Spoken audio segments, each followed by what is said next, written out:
This is ULEFONE Note 13P, and today we will show how you can share the Wi-Fi network password on this device.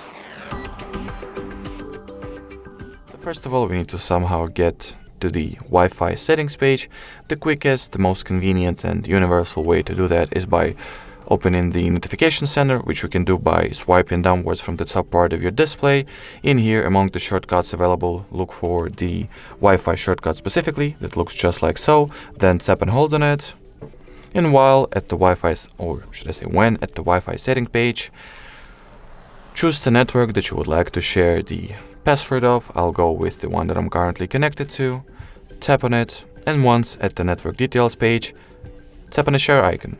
And as you can see right here at the share page, you'll be able to see the actual Wi-Fi password, Wi-Fi network password right over here that you can simply manually enter and connect to the chosen network, or you can get any other device, any other smartphone, and scan this QR code, and well, the mentioned mobile device will be automatically connected to the chosen Wi-Fi network.